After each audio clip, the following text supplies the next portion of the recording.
Let's cut to the chase. Why do you urgently need to watch a film you've never heard of, one that was made back in 2012? Since the 1970s, we have been robbed in broad daylight.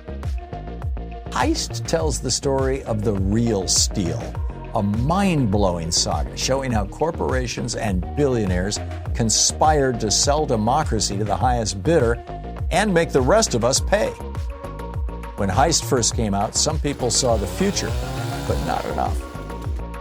Now everyone can and must know this story before it's too late.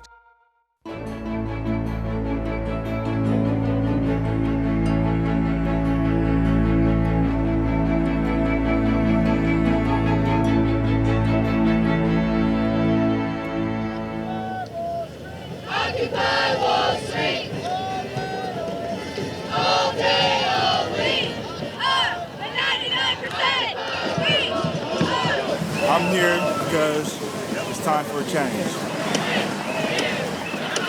I'm here for you, my children, and my grandchildren. I'm here to show that moderate voices have a stake in this too.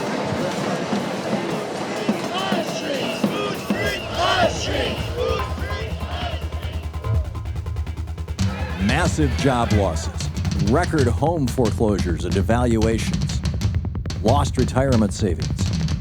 The mess we're in today did not begin on Wall Street. Long before the financial collapse, the dismantling of government regulation was well underway. This has been the greatest wealth transfer in the history, at least of American kind, if not mankind.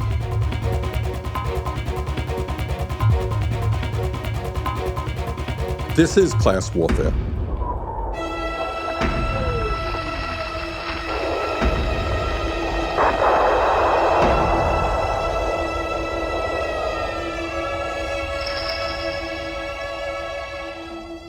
In a real-life development dwarfing the most elaborate conspiracy fiction, all of these consequences are the end result of a brilliantly executed coup.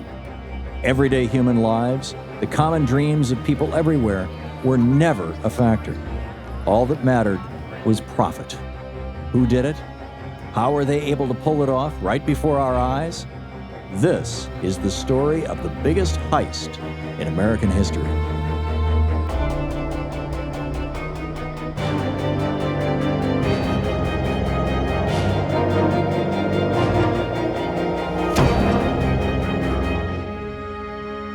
See, my grandmother was born into the world of boom and bust, as it had been from 1794 until the Great Depression.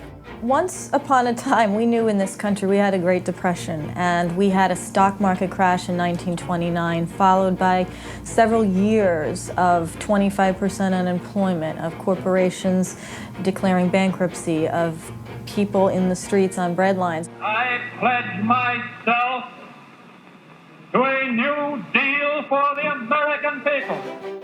In the depths of the Great Depression, President Roosevelt's New Deal put millions back to work, provided unemployment insurance, created Social Security, and made it easier for workers to join unions and bargain collectively. What FDR and that government had the balls to do was enact legislation that really took command of the Wall Street environment and said, you know what, you can't speculate with other people's money. Coming out of the Great Depression, just 3 laws fundamentally altered the course of America's history. The first one, FDIC insurance, make it safe to put money in banks. The second one, Glass-Steagall, try to separate the risk-taking on Wall Street from your local community bank. And the third one, SEC regulations, provide some cops to watch the robbers. Out of that, what we got was 50 years of economic peace. No financial panics, no meltdowns. And during that 50 years, we built a strong and prosperous middle class in America. After World War II, the New Deal evolved into a great deal for the American people. Growing prosperity and social justice seemed to be everyone's destiny as the U.S. economy exploded into the greatest economic machine in history.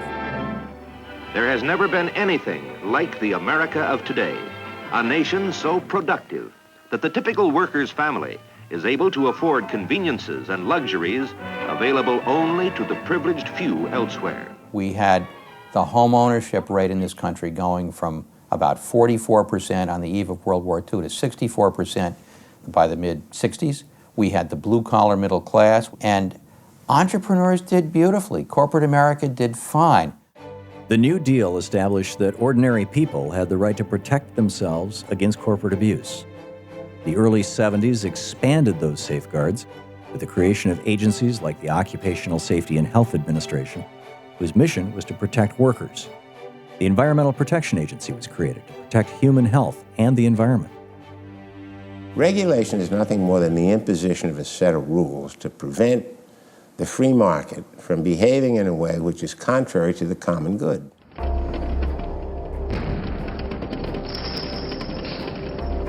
A decision was reached by corporate America that working with unions, working with government to improve the standard of living for all people was not the right thing to do. In 1971, corporate leaders began to orchestrate a detailed battle plan to eliminate any government policies that might stand between them and profits. The plan was laid out in an influential memo called Attack on American Free Enterprise System.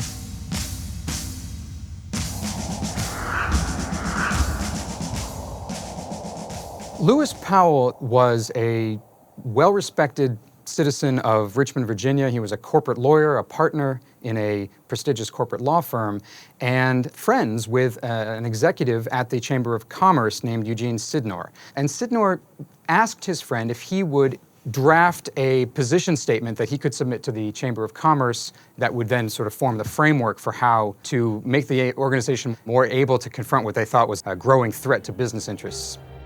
Powell's memo laid out a strategy to radically alter public perceptions, ensuring that big business interests would dominate public policy.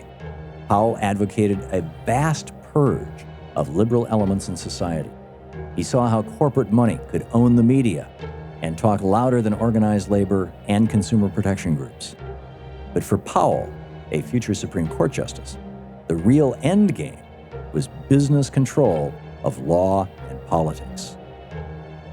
You see this memorandum bouncing from desk to desk, from boardroom to boardroom around corporate America, inspiring and inciting business leaders to find a way to get involved and to join what they had already, many of them had already perceived to be a battle for the soul of America and a battle to save free enterprise. To make their point, the Chamber of Commerce created very clever advertising to influence public opinion. What can be done to repair the strength of the nation's economy and restore individual freedom? The U.S. Chamber of Commerce and the recently formed Elite Business Roundtable, an exclusive club of CEOs, joined forces to lobby Congress and push their agenda with major campaign contributions. Their goal? To buy congressional votes to implement a corporate makeover of America. You had massive lobbying beginning in 76, 77, 78 for cutting taxes on rich people, trickle-down economics, cut capital gains taxes, cut dividend taxes, cut income taxes, and the economy will flourish. Some of the Democrats start drinking the Kool-Aid along with the Republicans.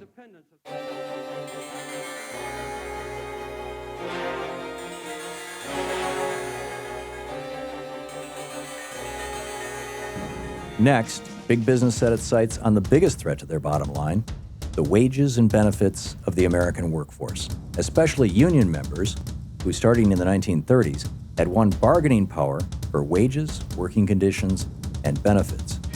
But instead of negotiation, big business wanted control. Lewis Powell, the Powell Memo. Businessmen should use their financial muscle to shape the politics of the country. Nor should there be reluctance to penalize politically those who oppose it. By 1978, business outspent organized labor 3-1 to defeat a bill that would have made it easier for workers to join unions. This was a critical turning point, setting in motion the decline of organized labor as a major political force and the voice of working Americans. Douglas Frazier, president of the United Auto Workers, said in a magazine interview at the time, "I believe leaders of the business community, with few exceptions, have chosen to wage a one-sided class war today in our country, a war against working people, the unemployed, the poor, the minorities, the very young and the very old, and even many in the middle class of our society." One of the geniuses of the right in the United States is they funded these 12 big Washington organizations, Heritage, Cato, the Competitive Enterprise Institute, organizations that range from quite principled, Cato, to complete shills, the Competitive Enterprise Institute, for the causes of their donors. Heirs to 6 of the largest family fortunes in the United States used their private foundations to fund organizations that would promote unregulated markets. One notable one would be the role of Joseph Coors at the Heritage Foundation, who constantly cited the Powell Memo as one of the reasons that he was inspired to create a conservative pro-business think tank that he called Heritage. Well, Heritage is a conservative think tank, and if you read the back of our business cards, it says, "Building an America where freedom, opportunity, prosperity, and civil society flourish." And that's Heritage's goals. Working in unison, the 6 families used their private foundations to shape business schools and manipulate the media. Most of all, they wanted to restructure government to serve their own interests. They're not think tanks. These are not academic research organizations. These are ideological marketing organizations. They're no different than the people who persuaded young men when I was a young man that we should put Brill cream in our hair. You know, add grease to your hair. It'll make you attractive to the girls. These economic royalists complain that we seek to overthrow the institutions of America. What they really complain of is that we seek to take away their power. Even in the Great Depression, when 25% of Americans were out of work, you had these apologists for free market fundamentalism argue against increased government spending, increased regulation, strengthening the hands of unions, a stronger safety net. The same thing is happening today. The motive was ideological, putting millions and millions of dollars into funding right-wing ideas factories. But then those ideas needed to get pushed out into the media. No, the kind of narratives that Republicans have used and conservatives have used have come out of 40 years and tens of billions of dollars worth of efforts by conservative think tanks to try to develop just the right kind of words to use. Well, Republicans were the ones that pushed through President Bush's tax policy in 2001 that lowered the death tax to... The broad question of how it was that the right managed to get people who shouldn't have voted for them to vote for them is obviously the million-dollar question. When it came to something like the estate tax, well, the way the law was originally written, no one was affected by the estate tax except the extremely rich. But of course, the way they talked about it was brilliant. And it's the most unfair tax there is. They've already paid taxes on this money when they made it. They paid capital gains taxes along the way. And here we are at death, and we're going to hit them again. When you say death tax, what you say is, wait a minute, now they're taxing you for dying? For God's sakes, they tax me when I make the money, they tax me when I spend it. Now they're going to tax me for dying. Now, I've had enough. And what the Republicans understood was you test those kind of things until you find that kind of language that really resonates with people. My plan will give businesses tax incentives that result in plant expansion, greater output, and more jobs. It'll remove regulations that shoot up the cost of doing business. Strong creative leadership can restore America as the mightiest industrial nation on earth. The time is now for Reagan. It all comes together in the election of 1980, where the right had built up this powerful political and financial and intellectual infrastructure, and it all comes together under Reagan. I, Ronald Reagan, do solemnly So by the time Reagan takes office, there is an army of policy wonks who have a whole game plan that can be put into effect very, very quickly to deregulate everything that hasn't been deregulated under Carter. America saw Ronald Reagan as someone trustworthy. As the host of television's General Electric Theater, His charm kept us from noticing that he was there to sell appliances. As president, Reagan's policies followed the Powell Memo script, serving the big business interests that financed his campaign. Heritage produced something first for the Reagan administration.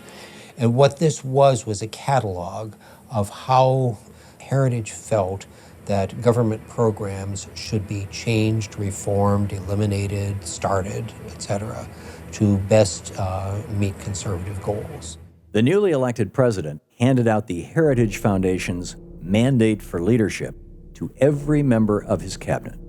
For the next 8 years, this anti-government policy guide drove the Reagan administration's makeover of federal government from protecting the public good into working for the rich and powerful. Ronald Reagan is my hero. Why is he my hero? He gave us pride. He gave us loyalty. He gave us patriotism. He brought back our position in the world. He brought us out of darkness and into light. He cut taxes for those at the top. Instead of balancing the budget, he ran the biggest deficits in history. Then he presided over the passage of a series of tax increases on ordinary people, only he didn't call them that. The Washington Press Corps went along with the White House calling these revenue enhancements. Government is not the solution to our problem. Government is the problem. Was attacking government, attacking the institutions of government, and trying to make it as a system that doesn't work.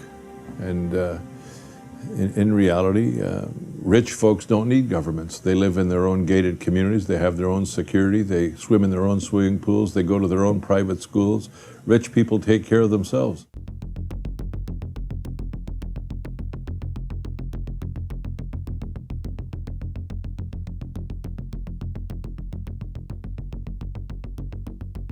The ideology of the free market that said that if we allowed them to just use their own creativity and be able to do what they want, that the wealth that they created would trickle down to create jobs and create consumer goods and make America an even richer and more prosperous society than it was.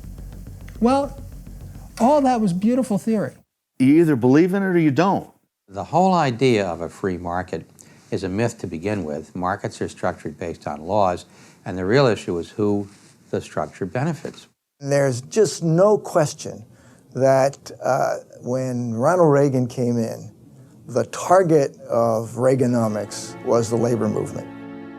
One of his first acts was to destroy the air traffic controllers, which was a signal to all American businesses that it was open season on unionism. They are in violation of the law, and if they do not report for work within 48 hours, they have forfeited their jobs and will be terminated. They understand that it's not just about labor supporting the interests of members of labor unions, but it has been the labor movement that has supported the interests of all workers. You wouldn't have Social Security, you wouldn't have unemployment compensation, you wouldn't have Medicare, you wouldn't have all of these things, which are not just for labor union members. As the bumper sticker says, they are the people who brought you the weekend.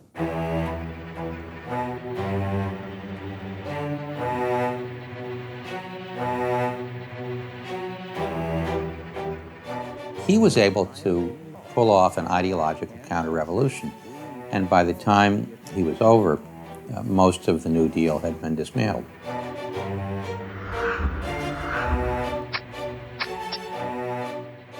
While Reagan was breaking unions and demolishing regulations, he also convinced Congress in 1981 to pass his Economic Recovery Tax Act, cutting the top tax brackets by nearly a third, but raising taxes on the middle class. By dramatically increasing the Social Security tax, as recommended by Alan Greenspan to Ronald Reagan, we shifted the burden of government so that today 70-some% of Americans pay a heavier share of their income in Social Security and Medicare taxes than they do in income taxes. And we push the burden down. At the same time, at the very, very top, we radically cut taxes so that the 1,000 richest men, women, and children in America face an effective total federal tax rate, Social Security and income taxes, about 17 cents on the dollar, and their average income is $263 million. After decades of lobbying driven by corporate money, the tax code is now full of loopholes and special deals that help big business avoid paying its fair share. To avoid paying taxes, U.S. corporations have stashed more than $1.5 trillion in offshore accounts. Corporations only pay 13% of the federal budget's revenues. Out of $2.5 trillion, corporations only pay 13%. So I just want to list some 10, the 10 worst corporate tax avoiders. ExxonMobil, largest oil company in the world, made $19 billion in profits in 2009. Exxon not only paid no federal income taxes, it actually received a $156 million rebate from the IRS. Over the past 5 years, while General Electric made $26 billion in profits in the United States, it received a $4.1 billion refund from the IRS.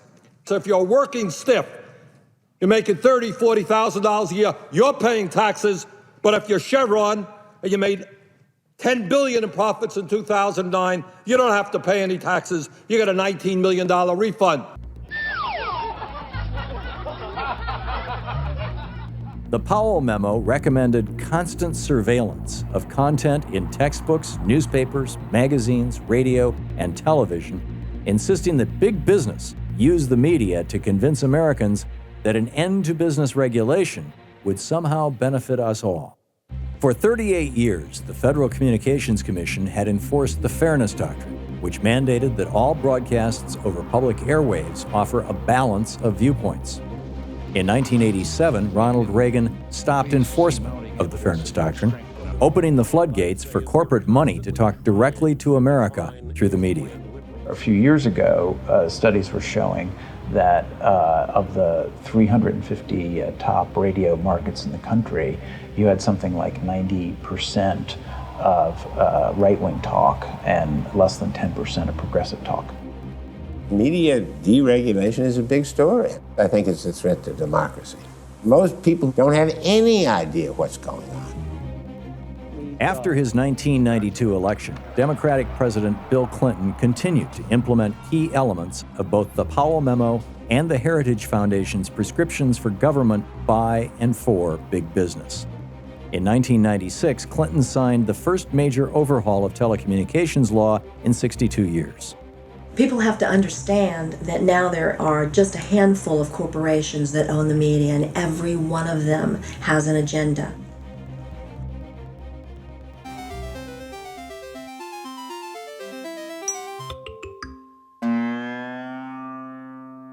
What Rupert Murdoch thinks is more likely to be what you think than anything else. I think the media is awful. Awful. They don't do in-depth reporting. They distort the news story to show the most confrontational headline. They don't do in-depth news gathering. Saddam Hussein recently sought significant quantities of uranium from Africa. Our intelligence sources tell us that he has attempted to purchase high-strength aluminum tubes suitable for nuclear weapons production.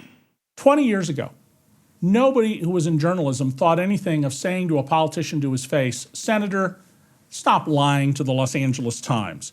General, you know that's not true. I know that's not true." Today, if you said something like that, you'd be fired. You would be fired. We don't ask tough questions. And we have these orchestrated White House press conferences. And Obama is actually worse than his predecessor, George Bush, on this issue. All right, so with that, let me see who's on the list. We're going to start with Jake Tapper. Thank you, Mr. President. But you don't get the information that you need, and you're pretty much on your own. The same thing that's happened in business has happened in broadcasting.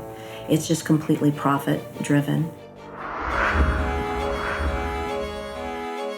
U.S. Steel is getting out of the steel business, and they're getting out of this community. And they're saying, goodbye, we had enough, there's no more left, we squeezed the grape, we're going on to greener pastures. We've seen the acceleration of the hollowing out of America as the most important and powerful industrial society on earth. Since 1973, approximately 40 million good-paying American jobs with benefits have been shipped overseas or dismantled by corporations, boosting their own profits at working Americans' expense. There is this notion that this was only a Republican villainy, when in fact, much of what happened during the 8 years of Bill Clinton. We seek a new and more open global trading system, not for its own sake, but for our own sake. I supported NAFTA then, and I supported NAFTA now. I still support NAFTA now for the same reason, or the same reasons. The main one is I, like most economists, generically favor trade liberalization because trade leads to gains on both sides.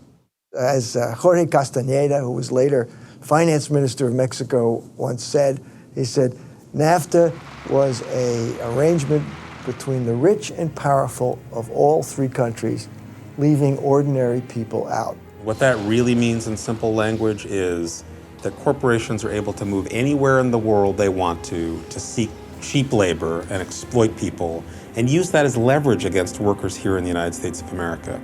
Now, if you just want to get down to brass tacks, if you're paying $12, $13, $14 an hour for factory workers, and you can move your factory south of the border, pay $1 an hour for your labor, have no health care, that's the most expensive single element in making a car, have no environmental controls, no pollution controls, and no retirement, and you don't care about anything but making money, there will be a giant sucking sound going south.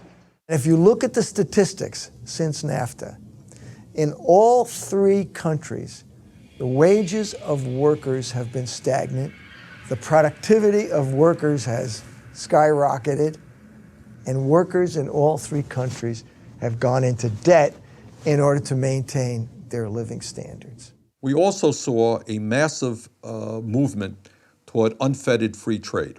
And the theory of that was that if you create trade agreements with China, where people are paid 40, 50 cents an hour, and you shut down plants in America, and you move to China, and you move to Mexico, that in some way that we haven't quite figured out yet, this is going to be good for the American worker. For 20 years, the American public believed we could simultaneously outsource all of our jobs and simultaneously maintain our quality of life at home. We thought we could do that. Guess what? No such thing. We can't have our cake and eat it too.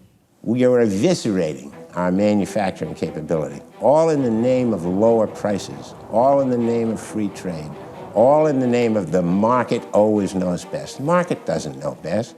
Offshoring of employment has been with us for a very long time, but has mostly been restricted to manufacturing. The new wrinkle is offshoring of services, the number and range and variety of jobs that could, in principle, be done abroad, say over the internet. It's enormous. If you look at it in terms of pure business, they're the right decisions. You go to the lowest labor cost. In terms of what's the right word? Patriotism, they're not. It will be painful, and for a number of reasons. One of them is going to be large. Maybe over the course of the next generation, 30, 40 million jobs. It's important to note this is not either about only low-skilled jobs or only high-skilled jobs. They're all over. If what you do is write computer code, routine computer code, you lose nothing in quality if you move the job from Indiana to India. Paul Craig Roberts, a co-founder of Reaganomics, feels that big business has gone too far. All these ladders are being dismantled. Where are the jobs for university graduates? They are now beginning to face the same dilemmas that blue-collar workers face when they lost their $20 an hour manufacturing jobs with their good benefits. And so we have an economy that is starting to impoverish its workforce. An infinite number of people coming who are taking jobs that pay over $100,000 a year. You know, they're going to pay taxes. We create lots of other jobs around those people. You know, my basic view is that the country should welcome as many of those people as we can get. And what the corporations are doing, or they tell Congress, oh, there's a shortage of engineers, there's a shortage of scientists, we can't find any. This is all an absolute total lie. Many corporations will go to any lengths, including these legal but deceptive practices, to hire cheaper foreign labor. Look at this video clip recorded at a seminar conducted by an American law firm for human resources professionals. And our goal is clearly not to find a qualified and interested U.S. worker. And, you know, that, in a sense, that sounds funny, but it's what we're trying to do here. I get 50 resumes.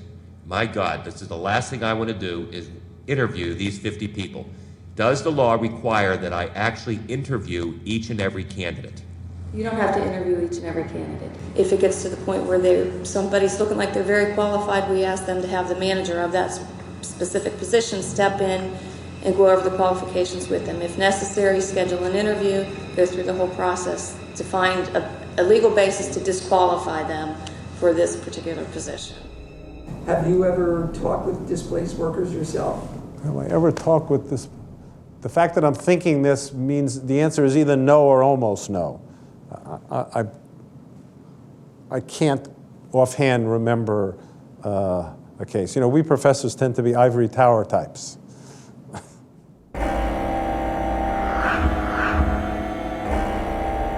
What they've done for the last 20 years is destroy the ability of people who worked hard and played by the rules to have decent retirements. Big business was not satisfied with just outsourcing jobs and getting huge tax breaks to increase their profits. Corporations also set their sights on eliminating guaranteed pensions. Common stock. Do I own any? I don't even know what they are. In the 1950s, stock gets marketed like another consumer item. At the same time, pension funds are starting to change. Why, for example, should a company have to put away that kind of money as a liability to pay off its retired workers when instead they could take some out of the paycheck every week and then make you go invest it yourself?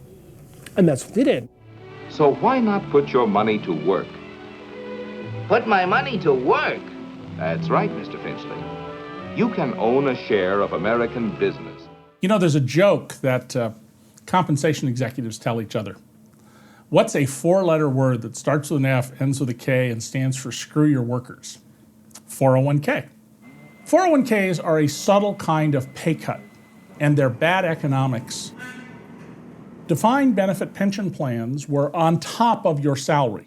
That meant you worked for a company for 30 years or so, you retired, you knew exactly how much money was going to get paid out of the pension because the company kept this pension fund and it kept enough money in it to pay you out.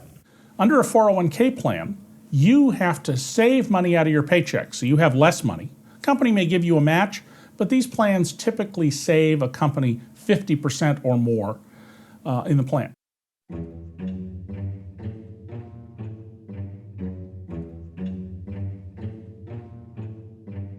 Then you assume all the risks of investing your money.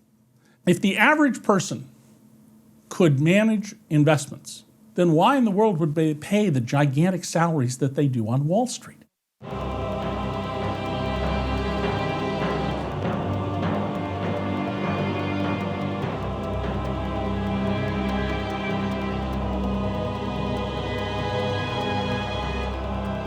Today, state governments are beginning to shift public worker pensions to 401k plans.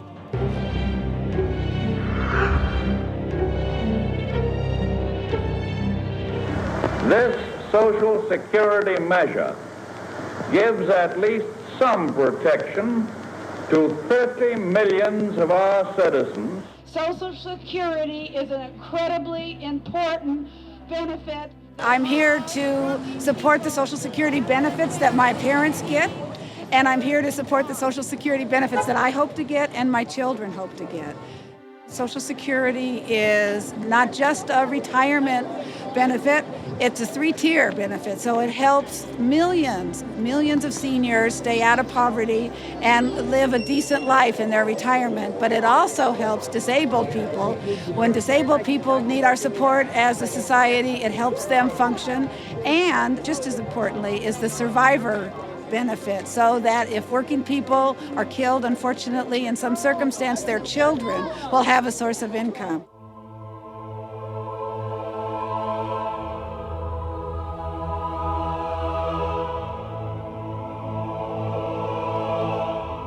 One of the greatest pieces of idiocy ever suggested was privatizing Social Security. Why do it just with pensions? If it works for pensions, take the whole Social Security fund, the one element of the New Deal reform plans that still remains, and put that in the stock market. This had been a goal of the anti-Franklin Roosevelt, anti-New Deal conservatives from the 1930s onwards. It actually came as perilously close to happening as it ever could have under the presidency of George W. Bush. The economic president, I think he calls himself. If you're a younger worker, I believe you should be able to set aside part of that money in your own retirement account so you can build a nest egg for your own future. Here's why the personal accounts are a better deal. Your money will grow over time at a greater rate than anything the current system can deliver. And your account will provide money for retirement over and above the check you will receive from Social Security. Under Reagan, the mandate agenda included not only deregulation of Main Street industries, but the financial industry as well.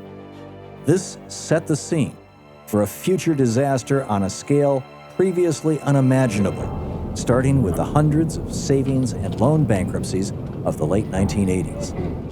The financial razzle-dazzle that 30 years later takes down the economy really starts when Wall Street starts inventing all kinds of new gimmicks, and the regulators give all this stuff a free pass.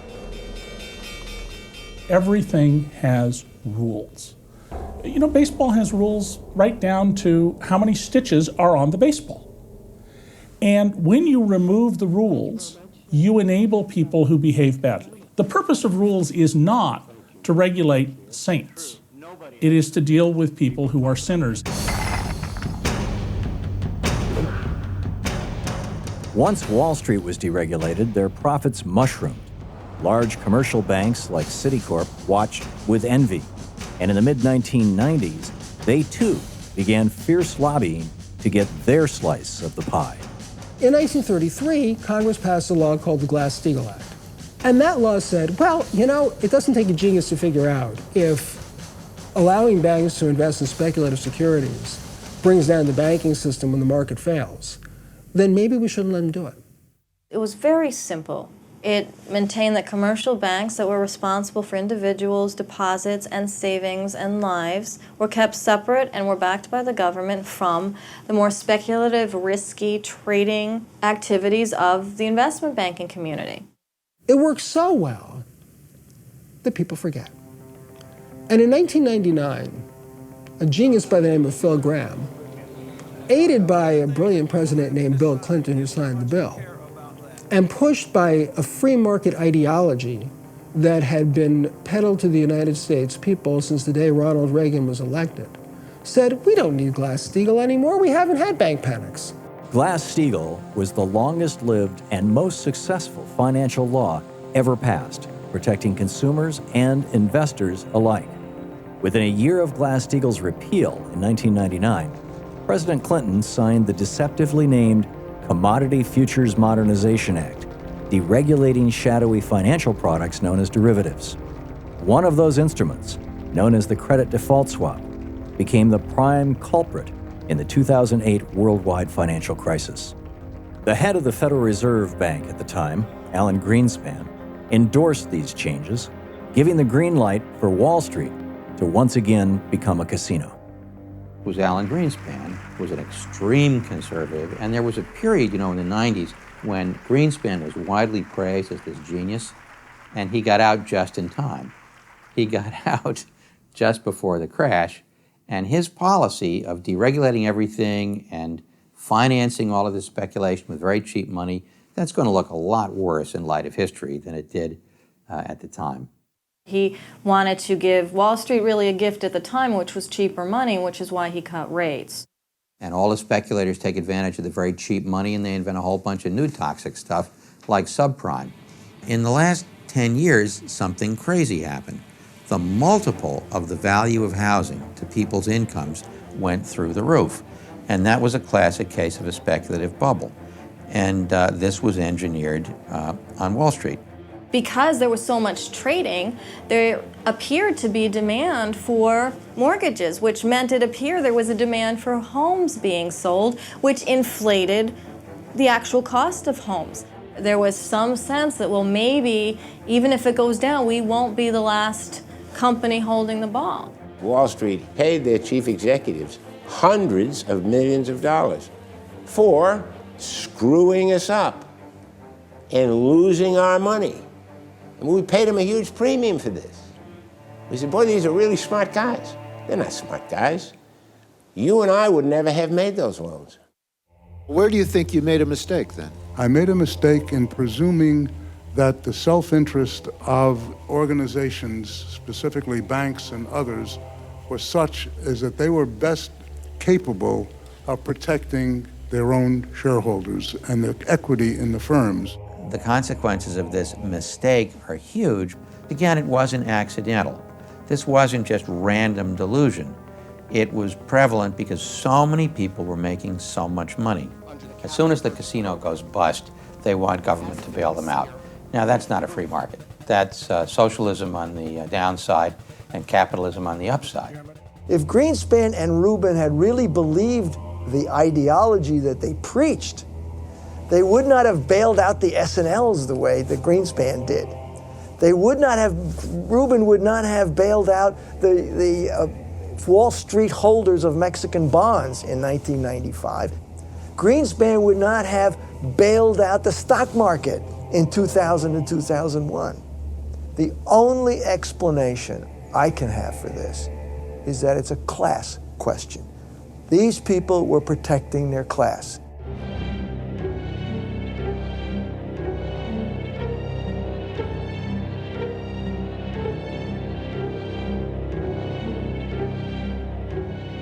Wall Street and the wealthiest 1% now tell us that government is running out of money. They want us to believe that Social Security and Medicare cuts are needed, that the eligibility age for Social Security should be increased to 70. Permit me to start with one number.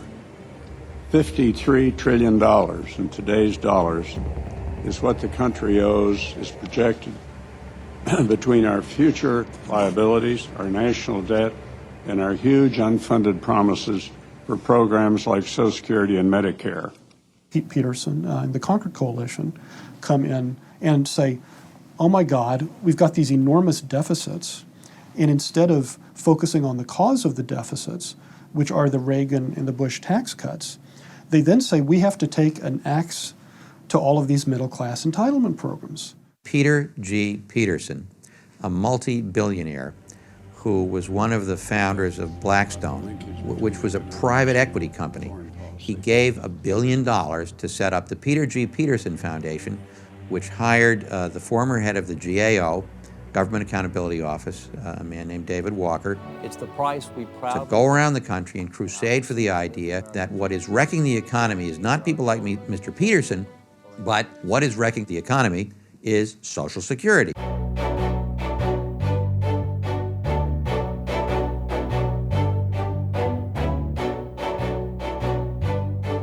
We are trying to convince these 18 people that Social Security is solvent. It is not affecting the debt. It is not the way to solve the debt. The way to solve the debt is to create more jobs.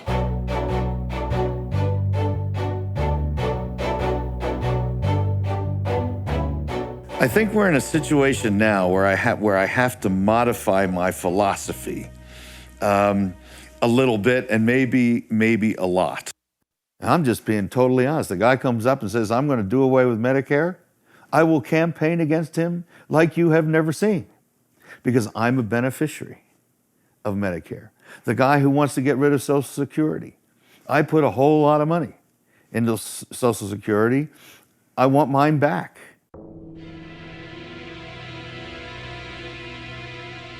And I'll tell you what I think, and I may be going out on a limb on this, but I think that the Obama administration is very worried about what we call a capital strike, a strike of capital, in the sense that if you really push these guys too hard, they're going to say, oh, really? You don't want us to get bonuses? You want us to be accountable? You want to know about our illegal behavior? Well, I'll tell you what we're going to do. We're going to freeze up credit completely. And your economy is going to go tank, and good luck to you, Mr. President. The big banks can make such threats today because they operate with no fear of criminal penalties. Folks who are in charge of running this economy ran red light after red light after red light and caused car wreck after car wreck after car wreck, and no one's held them accountable. There hasn't even been a conversation about accountability. In 2005, the U.S. Supreme Court, stacked with pro-corporate justices, overturned a conviction won by the Justice Department against accounting firm Arthur Andersen, implicated in the Enron scandal. Now, incredibly, the government tells companies to police themselves. The Justice Department's current position is that a company can escape criminal prosecution if they just promise to change their behavior. You would think that Congress should say, who caused it? Who are we going to hold accountable? Are people going to jail? Where's the prosecution? You would think that would have happened, right? Hasn't happened. And the banks are still the most powerful lobby on Capitol Hill, and they, frankly, own the place. As of 2011, not one corporate CEO, bank executive, or politician has been criminally prosecuted for crimes leading to the economic meltdown of 2008. If you really did the investigation, the Democrats would not be able to simply say, oh, it was that George W. Bush, it was him. Well, you know what? It was a lot of Bush. But I'm afraid the Republicans would be able to say, sorry, not just us. Take a look at Robert Rubin, Secretary of Treasury under Bill Clinton, and all of the Rubin guys. They were working with Alan Greenspan. They were working with Phil Gramm to deregulate all of this stuff. So you got true bipartisanship. Everybody wants bipartisanship. You got it. And the memory of Ronald Reagan being enshrined in this country as some kind of a great leader is a crime. The memory of any of the Republican leadership, or the Democratic leadership for that matter, over the last 25 years, being as anything other than conspirators in the theft of America, is a crime. We didn't actually clean up Wall Street. We actually didn't slay the beast. We actually put them on life support, and they've been off healing and mending themselves and doing quite well.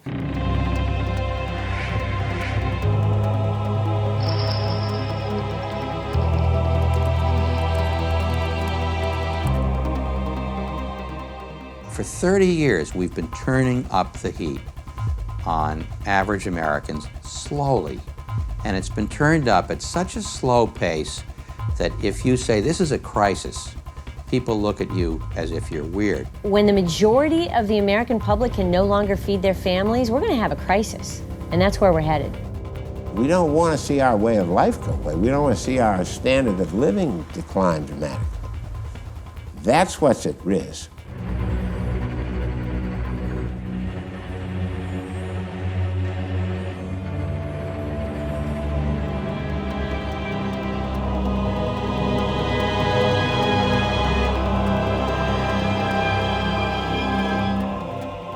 What we've seen over the last 30 years is a deliberate transfer of wealth from middle class and the poor to the very wealthiest people in our country. The game is fundamentally rigged, and that ordinary people who do everything right, who play by the rules, still end up with the short end of the stick. I don't think people have a good understanding of how low incomes are in America from work. 1/3 of jobs in America pay less than $15,000 a year. Now, that includes part-time workers and people with 2 small jobs. But half make less than $25,000. 3/4 make less than $54,000. 99% make less than $250,000. In reality, working Americans have been pushed to rely on credit to make up for the lack of growth in wages, even as corporate profits skyrocketed. Wages have stagnated since 1973, despite increased worker productivity. Instead, the benefits of Americans' hard work have gone to executives and shareholders. What does the Bible denounce? The Old Testament, the New, and the Quran, all of them denounce again and again and again with a really powerful word. Denounce as evil. It is taking from those with less to give to the rich. I don't want to create a country where there is a landed gentry, where because you happen to make $5 billion, the next 20 generations of your children will get all the best spots in all the best colleges. Nonsense. That's not what America's about. Instead of a society in which we're struggling together to deal with environmental crisis, to deal with education, to make sure that all of our people have health care, we are a society now in which the goal is to be one of those people on top that have tremendous wealth and tremendous power.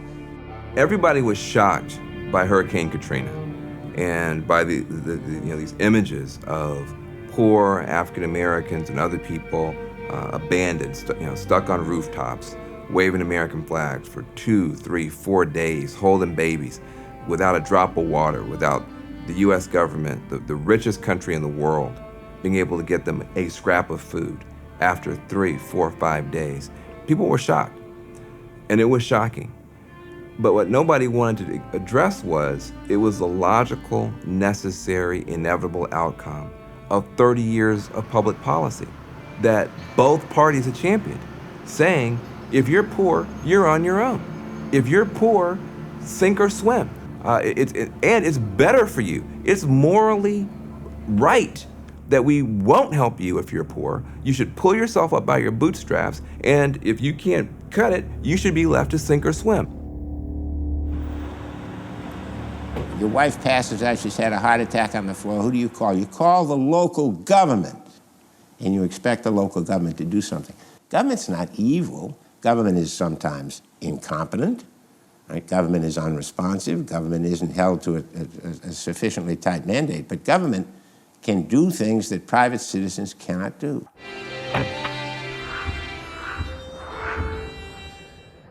Our greatest primary task is to put people to work. This is no unsolvable problem if we face it wisely and courageously.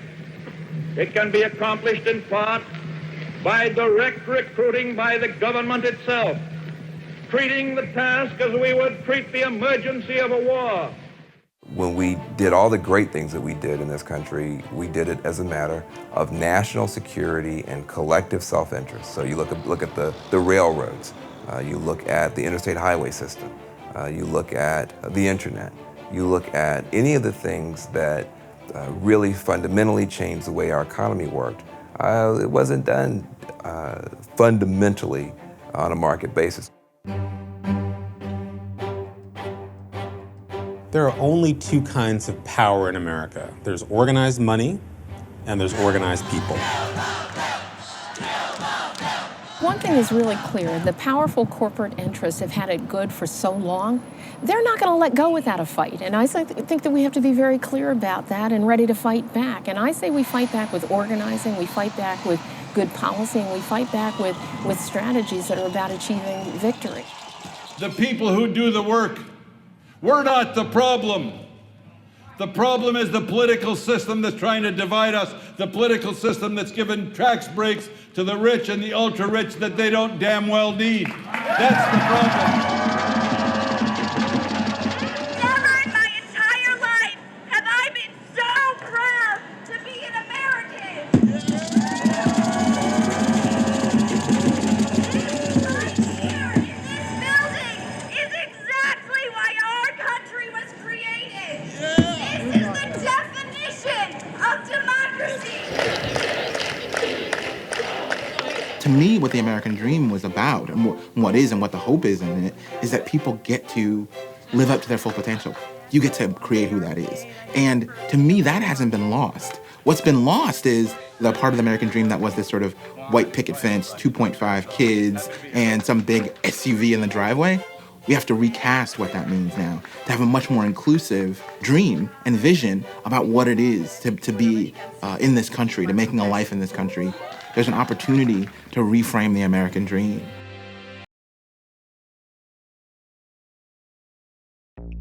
Well, it's 2025 and America is still paying the price for the 1971 right-wing conspiracy to replace good government with private profit. What can you do about it? As Deepak Bhargava says in Heist, there are two kinds of power in this country: organized money and organized people. The bosses think their money is more powerful than democracy, but they couldn't be more wrong. We, the people, have fought successfully for economic and social justice before, and we can do it again.